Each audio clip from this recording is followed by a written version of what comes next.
Maestro, the gaming channel with a difference. Okay guys, what we're going to be doing, we're going to be talking today about philosophy. Okay, it's one of those subjects where philosophy means love of wisdom. Okay, philosophy is a love of wisdom, and I've had this love of wisdom and questioning ever since I was 4 years old. I've had this this thing where I was always one of those children that said, I asked the question why to everything. I never took anything for granted, and people would look at me like, why'd you care? You know, why'd you care that why is the sky blue? Why? Who are we? You know, those questions. Who we still ask today. We still wonder about them. Okay, and that's why it's an enormous fascination to me. It's absolutely amazing. Most people, at some point in their life, would ask, "What's it all about? What's this? What's the human life all about? What's our purpose? Why are we here? Etc. etc." Okay, so what I'm going to do, guys, I'm going to give you a little insight into philosophy and what the principles for what I'm interested in, my branch of philosophy that I study, and what I'm interested in. Okay, so let's take the principle first of all, the Chinese Buddhist philosophy, which is Yin and Yang. Okay, now Yin and Yang, most people think of a symbol which is a round circle with a split that sort of curved split that comes through the middle, and in each of the splits between the two sphere is one's a black split and the other one is a white split, and in the white split there's a black eye, and in the black split there is a white eye.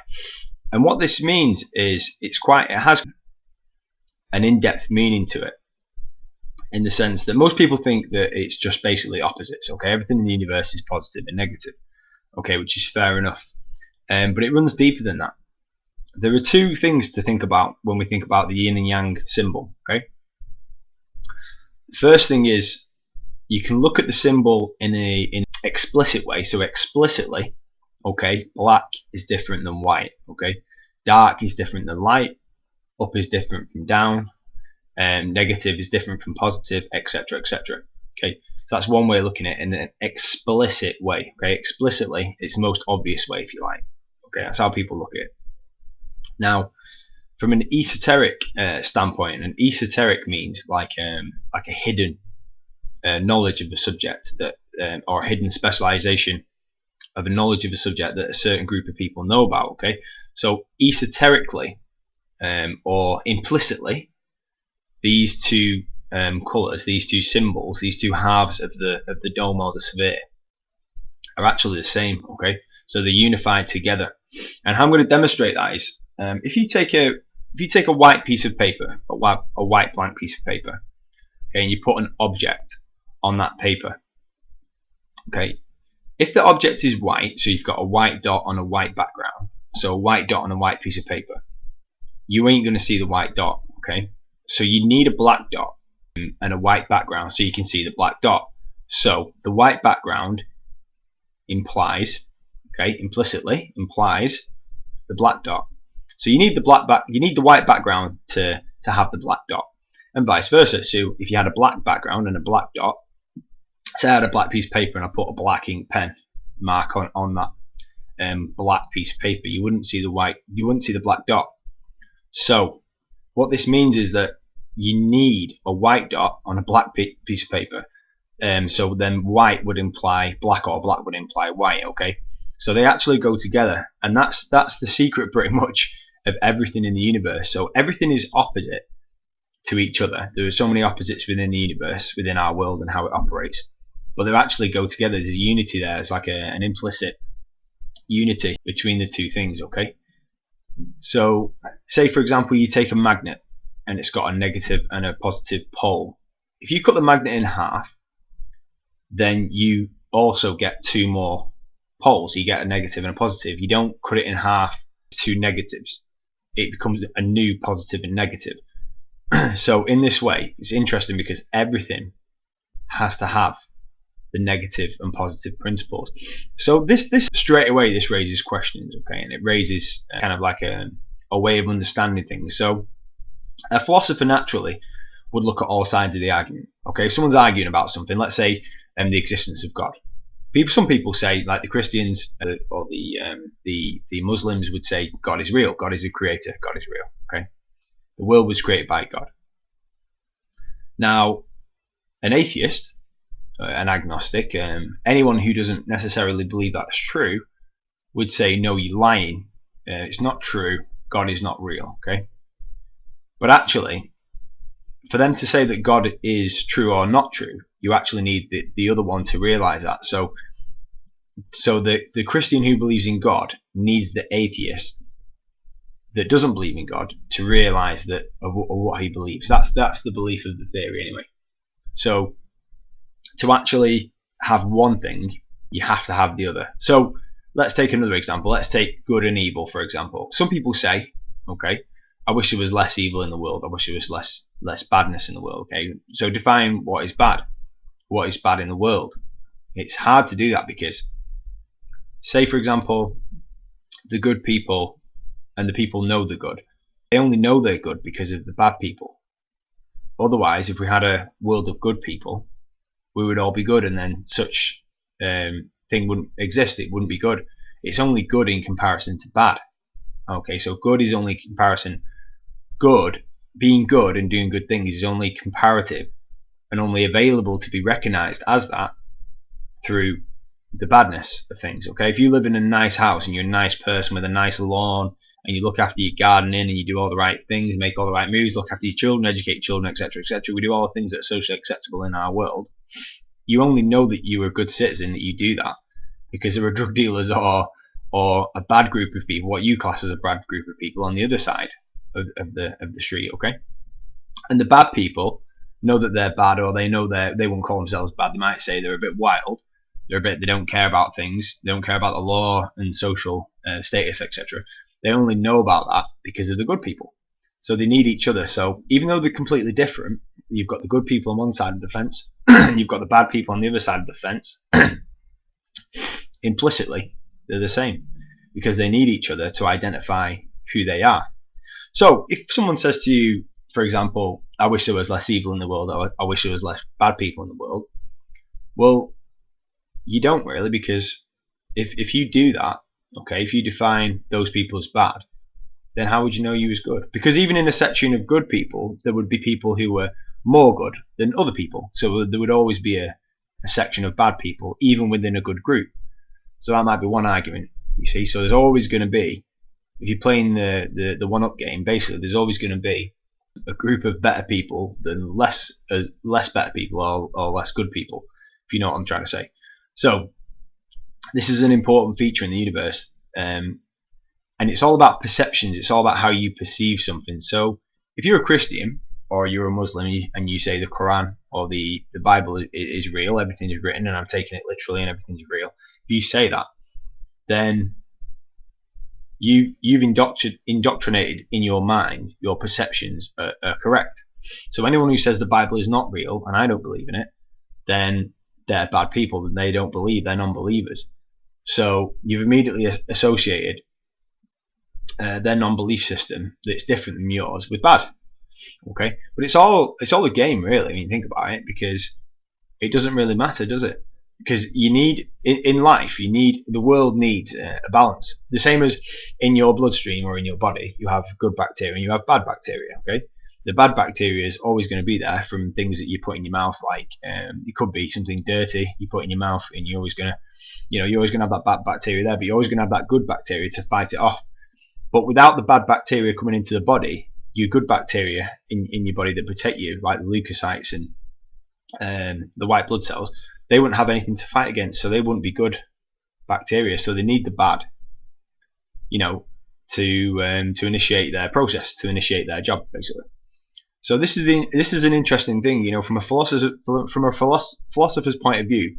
Not only can you look at everything in two ways or a number of ways. Basically, you can reason through logic and understanding. You can see two sides of the story, and there's two sides of the story in everything. If you want to just think like that, and you want to think, this is good, and I know it's good, and I know what I know, and blah blah blah. You're not open to suggestion. You're not open to learning new things, and you're never gonna, in my opinion, you're never gonna grow, because you're so set in your dogmatic thinking, in your dogmatic ways, that you've got no room for growth. You've already made your mind up. Like years ago, many years ago, people thought the world was flat. Okay, and the only way that, say, I knew the world was round, but everybody knew the world was flat. The only way I could convince you that the world wasn't flat and it was round was to take you in the straight line, obviously not deviating off the course of the route, but taking a straight line. Say you take a straight line west or east or whichever. You continue along that line until you come back to where you started, and you'll realise there's no edge to the world. And obviously, squares or a flat world would have an edge where you'll fall off. Through reductio ad absurdum, by reducing the possibility of that actually the world being flat, by doing that, you show the person that, you break the illusion and you show the person the world is round. And it's the same with everything. Like everything in the world, obviously we all know the world is round and we all accept that view. But let's say I had a new view. Okay, say I had a new view, a new interest in philosophy, that technology was bad.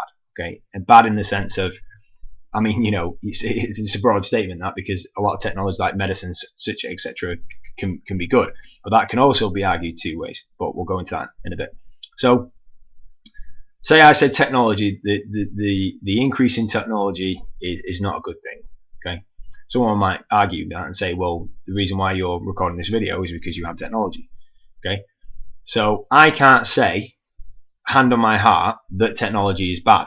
I might say that, in my humble opinion, I think that the advance in technology at the speed we're going is not a good idea, and it's not very good, because all this technology, this is my proposition to you, takes us away from normal family everyday activities. When I was growing up, we had a black and white TV. I was born in 1982. We had a black and white TV. We had to hit it on the top to get the picture decent, and we had 4 channels, and most of the rubbish on telly wasn't worth watching anyway. But we watched it, in our spare time. Any spare time we got, we watched a bit of TV. Okay, but it wasn't the be all and end all. We didn't have iPads, we didn't have internet. Okay, we didn't have all these things. Okay, so instead of doing that, we would go out making dens. We would go out walking in the woods. We would go out doing things. Okay, going walking, climbing, spending time with friends, quality time with friends.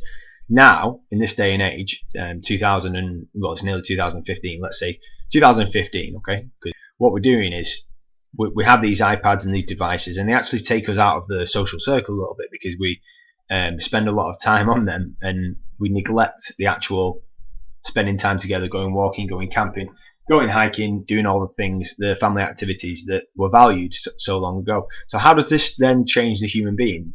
My children, for example, I have 3 girls, and my children, each one of them has an iPad or a device in the hand at any one time. Okay, so that constant distraction there, unless they're at school, obviously, but when they come home, any spare time is spent on the iPad, on the iPhone, looking at YouTube, looking at videos, going on games, etc., wasting the time on that particular thing.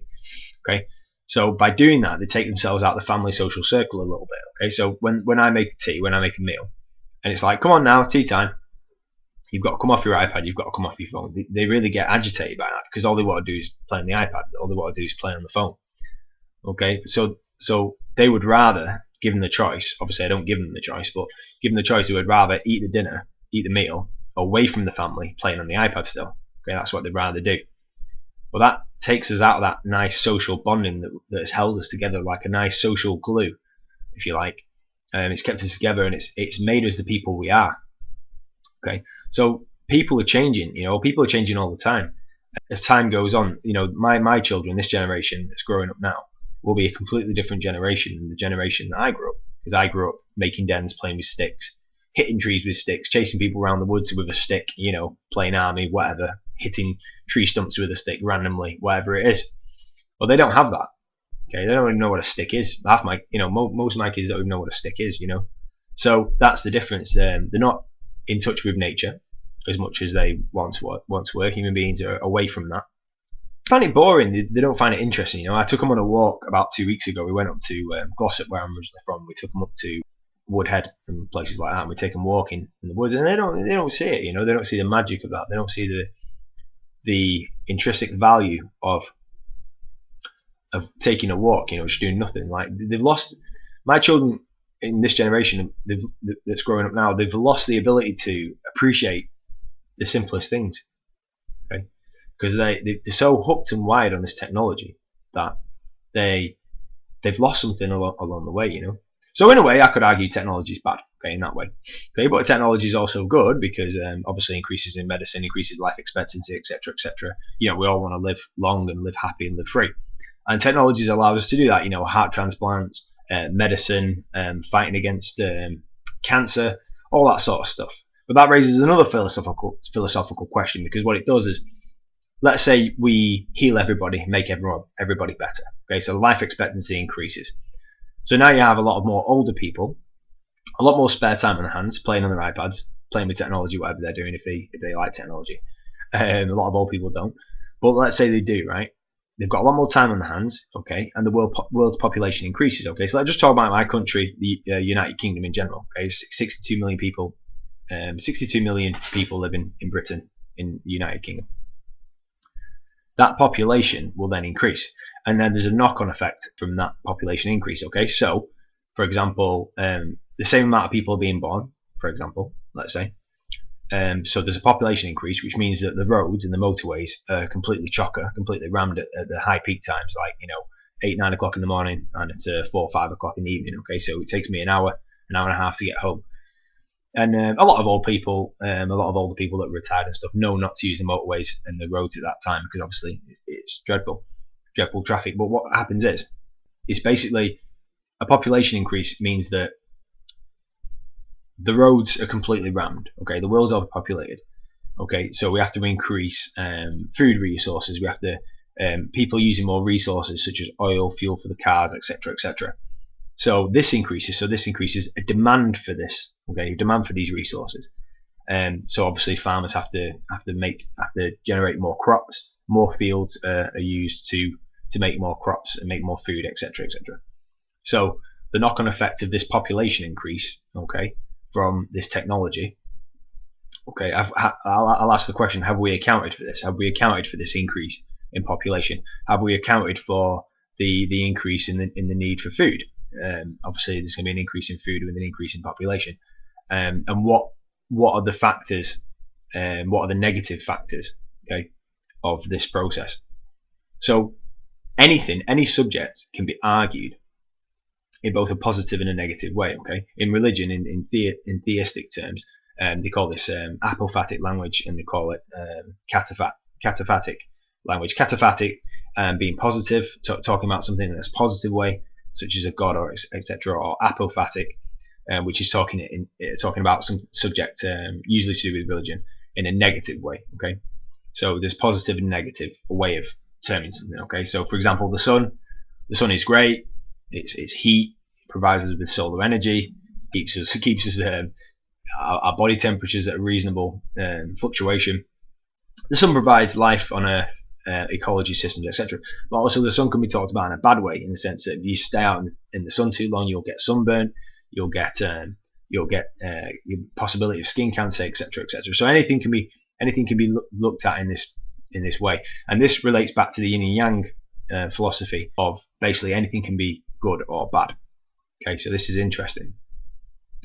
So this tells me, as a philosopher, it tells me that you should never make the assumption, people should never make the assumption that, one, they're right in their opinion, okay, and that their opinion is correct. Two, there is no such thing as a good thing and a bad thing, because they're actually a matter of opinion, and both can be argued both ways. Okay, and three, you really have to take a step back and really analyze the different parameters involved in what you're talking about. Okay, so even now I've talked about basic principles of things such as technology and the sun, etc. Okay, but there are many other underlying factors, okay, to consider. So, for example, let's consider our government. Okay, now my brother and his girlfriend came over to see me a few days ago, and we had a brew and a chat and catch up and all the rest of it, like we do human social behaviour. Anthropomorphic boxes. Okay, let's get together, let's have a brew, let's have a chat, a bit of catch up. Now my brother and his girlfriend said, "Did you vote?" So I said, "No, I didn't vote, because I don't see the point in it, because basically you're given a choice of basically, in my opinion, shit, and more shit. Okay, they're your choices." And my brother said to me, no, you're wrong, because if you don't vote, it allows other people to vote for their party, and they will get in, so you won't have a say. Okay, so I said to him, well, what is my say? He said, right, well, look at it this way, right? David Cameron. And I said, I don't feel like David Cameron has done an awful lot, but I don't follow politics and I'm not massively involved in it in any way, shape, or form. I said, I don't think David Cameron has done a lot for me personally, okay? If anything, he's not got involved in a lot of things, which is actually probably a good thing, because obviously you've got the law of when you get involved and you create events, creates more events. Okay, so it's better sometimes not to get involved in things, okay? So my brother said to me, yeah, but I know that by voting this prime minister in or voting this new guy in, okay, UKIP or whatever he wanted to vote in, I will get a deduction in my tax. Okay, so I've got money. I'll have more money. Yeah, so I'll get this house that I want. At the moment, he's renting. He wants to buy a house. So he'll have more money to put the deposit down on the house. Okay. Now you can argue this in a few ways. Okay, I could say to my brother, well, let's say that happens. Let's say we all vote for this guy and he gets in and we all get a reduction in tax. Okay. Number one, is the politician going to actually do? He's actually going to implement what he says he's going to do, or is he just saying it? Okay. So he could get in power and he could not do anything, or the decrease in tax would be so insignificant that it wasn't worth going out and voting that day. Okay, rather stay home and watch YouTube videos. Okay, I could argue the fact that okay, you get the money, that's fine. You get the money, you get the great. He keeps his word, and you get the big tax rebates, or you get a reduction in the tax that you pay. You're hardworking. My brother's a hardworking citizen, you know. What are you going to do? You're going to buy the house. Okay, you're going to buy the house. Then what are you going to do? Okay, you're going to get a nice car. He's got a nice motorbike already. He's already got a nice car. Okay, he's going to get another car, or he's going to get a better car or a better motorbike, etc. And he's going to have more fun, whatever you class as fun. Okay, he likes bikes, and that's what he likes. Then what are you going to do? Okay, so you've got your nice house, you've got your nice bike, your nice car. You've got your beautiful children. He's got beautiful children. He's got a girl and a boy. My nephew and niece, lovely children. So they're going to have a nicer quality of life, nicer food, possibly nicer education if you've got a lot more money, etc., etc. If you, that's obviously another philosophical argument, but we'll come into that later in another video. So yeah, so then what are you going to do? Well, you're going to earn money, more money, aren't you? Because you know, as human beings, we think money is the be all and end all of everything. So, because we're under the illusion that money buys pleasure. Okay, but what we don't realise is when we go on a shopping spree and we spend that money to alleviate some of the tension that's been derived from working so hard for that money, for that money, it's short-lived. So you'll go on a spending spree, you'll buy a few things, come back, and then the feeling of elation has gone because you've lost the money and you end up with all this crap in your house. Okay, which you eventually take to the tip, by the way, when you're fed up with the crap. Okay, so we earn money. We think money's a be all end all to buy a nice house and buy nice things and nice toys and all the rest of it. And then ultimately those things end up in the tip. Okay, they end up in the rubbish tip because that's why we have tips in it, so we can take the rubbish to there. Okay, so as a philosopher, I look at this cycle that goes round and round until we die or until we retire or whatever we do. And even when we retire, we still buy shit. But let's say we go with this cycle, and I think to myself, is this it? Is this all that life pretty much is? It? Yeah, because I mean, I've got a nice house. I've got a lovely house. I've got a nice 5-bedroom house. I've got a nice car. We've got 2 cars. I work hard. My wife works hard. And I update my car from time to time and get a new car. And the novelty wears off after 1 week, but yeah, you go, or maybe a few days. If I'm being honest with myself. My kids are all beautiful kids. They have a nice education. Everything. I mean, you can't ask for more than that, right? So, but then what then? What are you going to do? Educate yourself. Go to university, and that's what I'm doing. I'm educating myself in philosophy and science, and that's what I do. Okay, so I'm educating myself. Then what do I do? Become a teacher, become a lecturer, whatever you want to do. Yeah, you go and work as a doctor, whatever standard of education you want to meet. They say you've got to meet for that particular job. You go and work in that. Okay, then what do? You get to 45, 50, and you look back over your life and you think this is a bit crazy. And all I've done is earn money and bought things and educate myself. And then what do? So what's it all about? And then you die of a heart attack at 58. But what's it all about? What do you actually do? What's the plan? Is it just this cycle that goes round and round? Are you happy with this cycle? Are you happy with your lot? Should I just be content with that? Because obviously other people in other countries don't have anything, they don't have a pot to piss in, they don't have shoes, etc. Should I be content with that? I don't know. So yeah, these are the things I ask myself. I think to myself, so we're all in this cycle together. We're all going round and round and round and round. And we have kids. We produce kids who will go on and carry on with the cycle. And what's it all about? You know, what's the hidden thing behind it?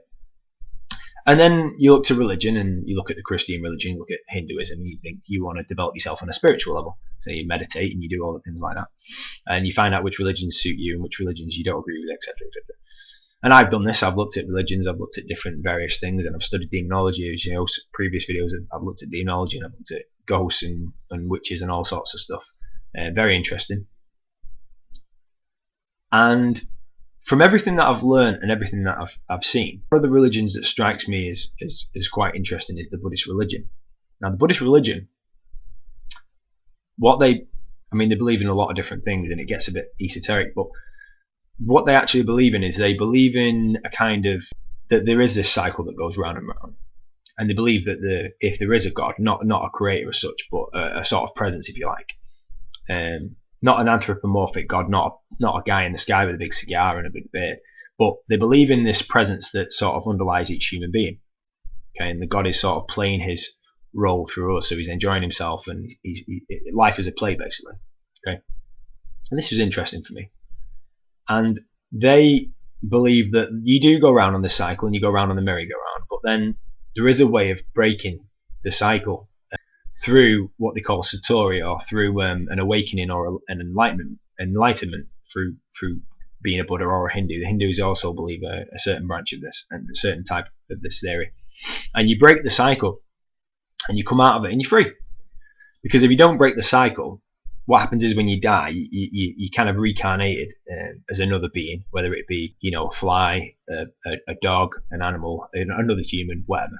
You become reincarnated, and it carries on in this cycle until you decide to break the cycle, until you make a realization that there's something else. Okay, and this is really interesting for me. And even from a scientific point of view, you know, you might say this is a load of bollocks and it means nothing. Okay, but even from a scientific point of view, if you take a microscope, or say you take any object and you look at it under a microscope, the object is obviously it's waves or particles, as we know in science, but it makes up patterns. Okay, so you look at a piece of wood and you look at the grains in the wood and the molecular structure of wood, it's just a series of patterns. And that's essentially what everything is. So human beings are patterns. When we dance, when we go to work, we're going through these different types of dances and patterns, and we're creating these patterns and energy.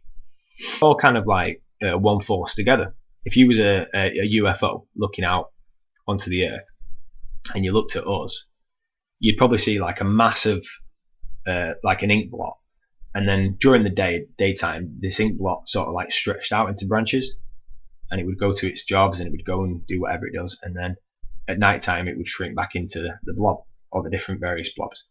Okay, and it would all work as like one unit. So we have this like unity, you know, which obviously refers back to the Yin and Yang symbol, because the two halves of the circle are complete within the circle, and there's like a unity there.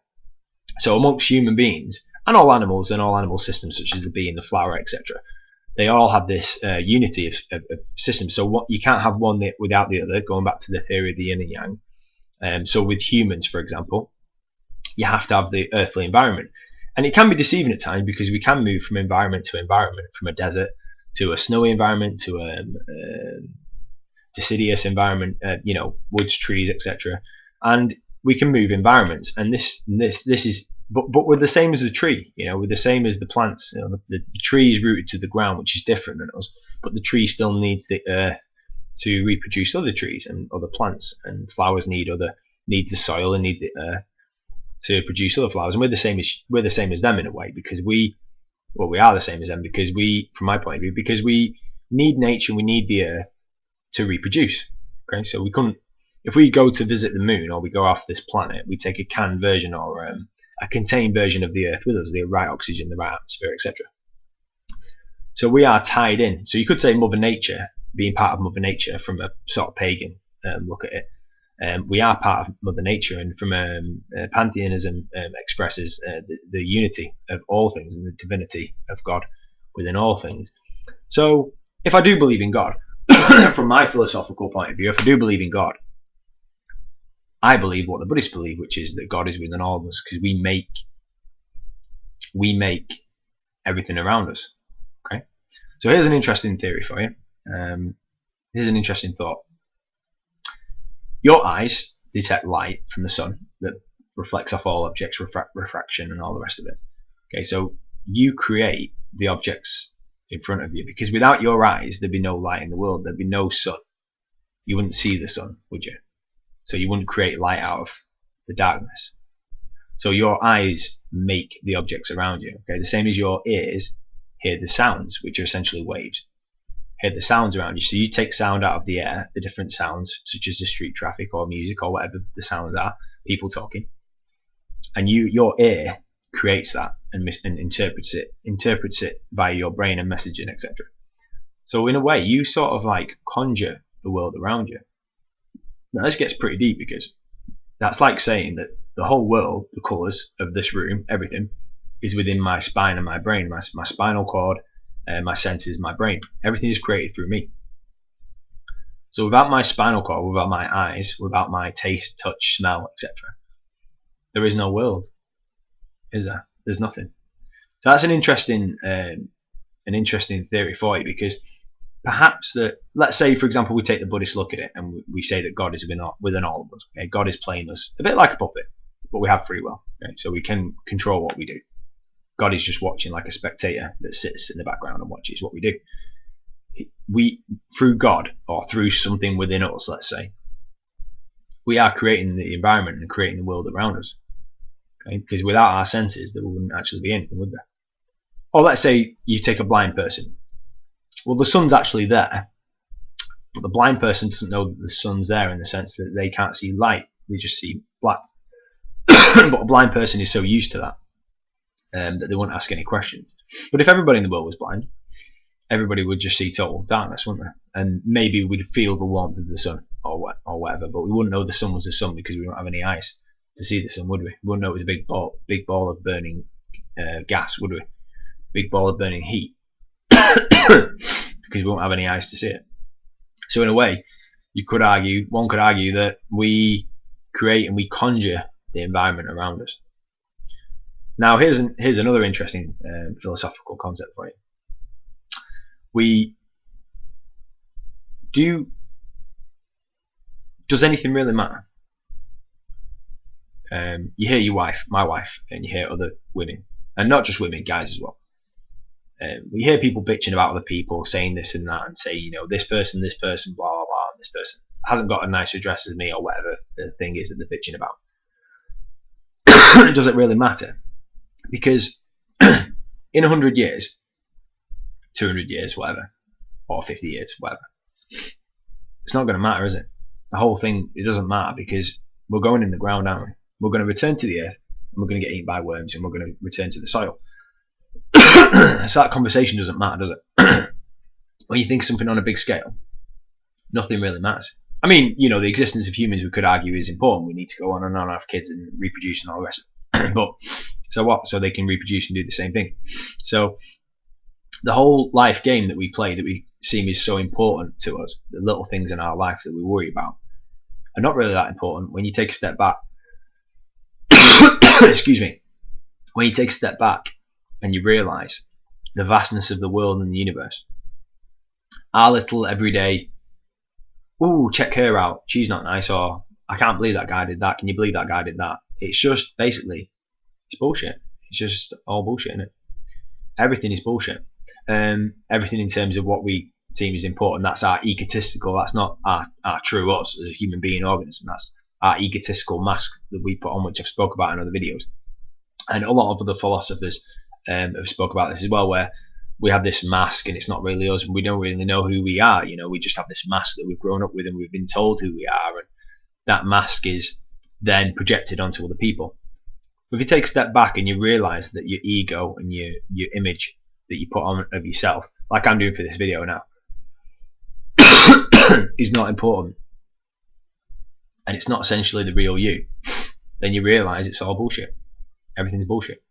So then you might say, well, if it's bullshit, I might as well just commit suicide. I might as well kill myself now. Well, what game do you want to play? You know, this is our game. You know, we're in our little bit of time we've got from being born from maternity ward to the crematorium, we've got this little bit of time in between where we have a little bit of fun and then we die, carry on. And what do you want to do? What sort of game do you want to play? It's up to you. But remember that it's not serious. It's not a serious game, because ultimately we end up in the ground, so it doesn't really matter. Nothing actually matters. Your achievements, your certificates, your job, your status, your house, your car. I mean, you know, you could argue that a man has a house for comfort and it's a place to reconcile himself and read books and educate himself, whatever. Okay, so you need the house, or you would like the house. It's better than living in a cardboard box on a street or living in the woods, right? It's more comfortable. Okay, but you don't need the fancy car. You know, you don't need that. You don't need the natural things that we have in our environment. We don't need the technology. The technology is there. It has a good purpose in the way we can communicate with each other. We can stay in touch. You know, we like to stay in touch as human beings. All that sort of thing. But I do put it to you, have a think about it. I mean, what is important? As a human being, what is important to you? Because I know what's important to me. I mean, my family, my children are important to me. Okay? But when you think about it, yin and yang, are they important? Are they really that important? Because my children, all my children are going to do is repeat what I've done in a similar sense. Obviously, slightly different. But they will have children and carry on, and it will carry on. And somebody down the line might say, "Oh, I remember Mad Maestro. He was a crazy guy who questioned everything, but he should have just gone with his life. Just go and do something, you know. Go and do something like normal people do." But so what? In 1,000 years, will it matter? In 2,000 years, will it matter? In 2,000 years, will the Earth still even be here? I mean, the Earth will still be here, but in what shape or form? Well, possibly, we don't know, but let's say the Earth's still here in 2,000 years. What sort of shape or form and direction will it have headed? Will it have gone? Will it have gone for good? Will it have gone for bad? You know, so some people argue the for and against arguments. But yeah, I just put it to you that maybe when you're worried about those little things in your life that worry so much, such as is that parcel coming today? I hope it comes. I need that parcel. I need it. Do you? Do you really need the parcel? Because all you're going to do with it is play with it for a bit and either sell it on, or you're going to put it in the cupboard, and that's it. Or you're going to take it to the tip eventually. So yeah, that the contents of that parcel might not matter that much in actual fact. So yeah, you can argue anything from a certain standpoint. But I hope I've given you an insight into the yin and yang principle in the universe, and this is prominent in Eastern philosophy and especially Buddhism and Hinduism, in the sense of it gives the philosopher as well a way of looking at two sides to the argument, or there's actually more than two sides, but as a basic explicit view, we can look at two sides of the story, but remembering also that those are implicit, they are the same. Okay, so there's a unity within people. Okay, so I hope you enjoyed the video, guys, and if you have any questions, leave a comment.